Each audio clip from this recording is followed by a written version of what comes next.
Well, welcome to another edition of Carnivore Bites. I'm your host, Jeff Sherman, along with Dr. Eric Lopkin. So, Dr. Lopkin, another eventful week is unfolding, and we look first at what's going on with abortion. Your thoughts? Yeah, it really is amazing how many states are now trying to put laws on the books for the sole purpose of getting them to the Supreme Court and overturning Roe v. Wade. And it's not even, right versus left, because you've got a Democratic governor signing one of the most restrictive ones into law. You've got the Trump administration coming out and saying, no, that's too restrictive. You can't do it. So they're pushing these really to try to overturn Roe v. Wade. And I really think they're missing the boat, because these laws are going to be overturned by federal judges long before they ever get to the Supreme Court. And if the lower courts rule that these are that they cannot put these into effect because they're unconstitutional, the Supreme Court isn't even going to hear the case. True, but I'm more intrigued with or focused on politically. I have my thoughts, but I'll defer to you first. Politically, I think, depending on how long it takes, if the laws get shot down quickly, then it won't make a difference. If it drags out, this is going to be the Democrats' campaign for 2020. No question about it, and it hurts the Republicans. It just does. It does. It does and it doesn't. Because the areas that are coming out most against these laws aren't where the laws are being passed. It's in the Democratic strongholds. Well, Trump didn't win those last time. He's not going to win them this time. It really shows that the Democrats are focusing on the coasts and their strongholds rather than trying to reach out to the center of the country, which is what's been their weakness.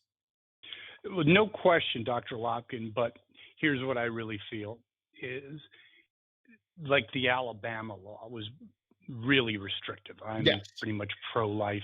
I mean, I do believe it. I really do believe that it's a choice between a woman and God. In other words, it is what it is. Okay. I mean, Right. I personally believe in, I guess, freedom of choice. But if I had to do it, um, I wouldn't feel too good about it, because I Right. have my own opinions that it is kind of a life, especially when you're talking like the third trimester. That's really touchy ground.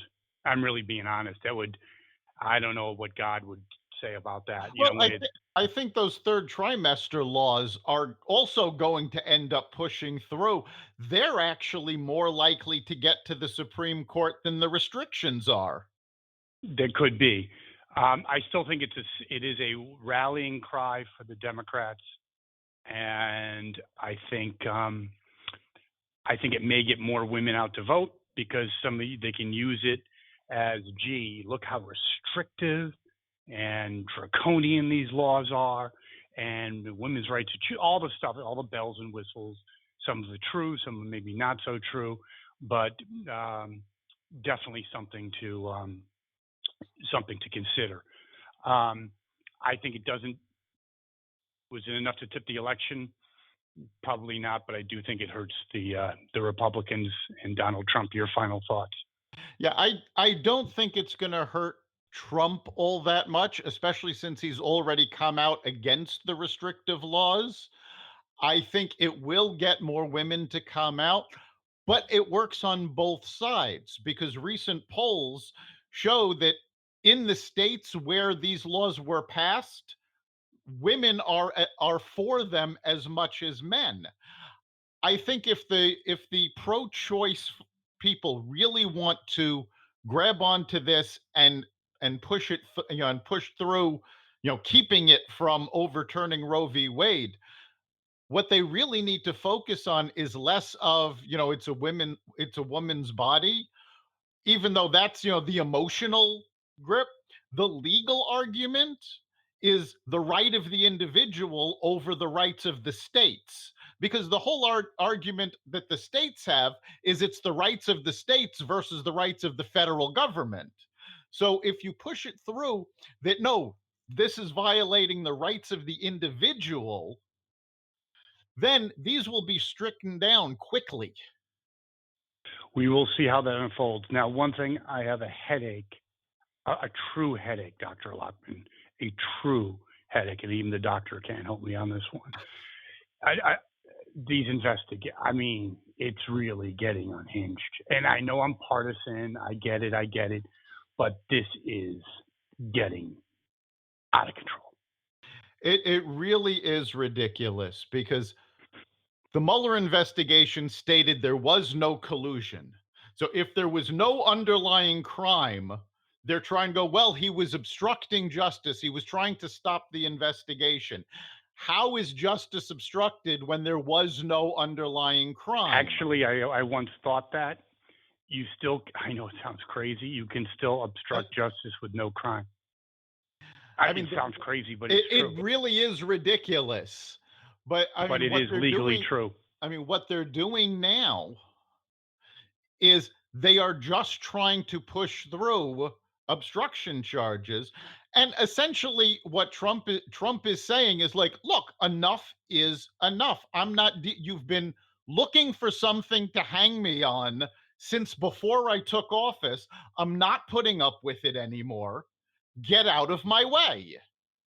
Okay, how about the financial document, which I was shocked that a court ruled that the Congress can get that. I mean, there's no reason for that. There's no reason for it. It's going to be appealed, and I'm fairly certain it's going to be overturned.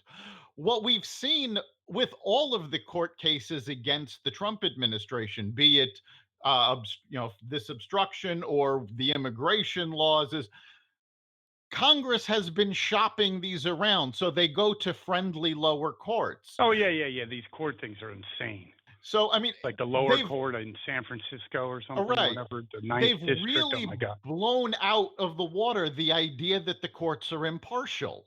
Oh, God, that's a joke, yes. So, yeah, the lower court says, yes, you have to turn it over. They'll appeal. If it does get pushed up, ultimately Trump will win this the same way he's won all the other cases.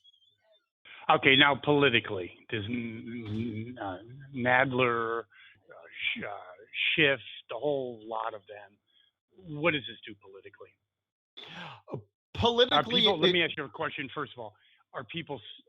Do they have fatigue already? They do. Polls have shown that on both sides, they're going, enough is enough. We're tired of this. The only thing is, if the Democrats push for impeachment and they actually start impeachment proceedings, regardless of whether or not they succeed, they will energize their base. Okay.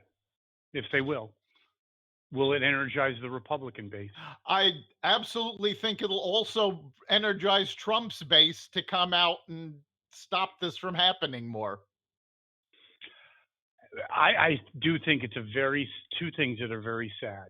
The state of the so-called free press and the state of our political apparatus. I mean, it's real. I don't know if we can recover from this. This is really true. I mean, the press totally out of control, not even pretending to be unbiased. And then you have basically Congress. After a report came out, they just want to overturn an election because they know they can't win legitimately. It's really bad. And be careful what you wish for, because if it happens on the other side, let's have some more it's really bad. Your final thoughts? Well, it did happen on the other side. What we've got now is almost identical to what went on in 1992. But the Republicans were going after Clinton. The media was certainly in Clinton's corner. You know, they were very pro-Clinton. There was no impartiality about it. And that was also the last time that Roe v. Wade was challenged. Of course, Roe v. Wade was upheld. and I think it'll be upheld again. But we've seen this before on the other end. That's why Nancy Pelosi keeps telling these people that they should not go down the road of impeachment because Can I tell she's you a seen little? it. Can I tell you a little story about that? Go As ahead. a Republican in 1995, or it had to be 96, during this, or 97, whatever it was, during these proceedings, the impeachment, I, as a Republican, said, this is ridiculous. And I was a Republican. My point is. And you weren't alone, because the Republicans got beaten in that next election. Yes, because I knew it was, okay, whatever. Maybe he probably should have been censured in front of Congress, and they move on, and that's call it a day. But impeachment over nothing, I don't know what will happen this time. I guess the final question is, do you think they'll actually move towards impeachment? I don't know if they will or not. Nancy Pelosi is doing her best to stop it because, again, she knows if they go down the road with impeachment, they will definitely lose 2020, and they may also lose both the House and Senate again. So she's trying to stop it. We'll see how it goes. Lopkin, great show once again. We'll do it again next week. See you then. You've been listening to Carnivore Bites, part of the Exvadio podcast network. You can catch us every week at exvadio.com/podcasts, on the iHeartRadio app, the Apple Podcasts app, the iTunes Store, Spotify, and wherever you find podcasts. You can also catch us live every Friday at 4 on WESU FM 88.1.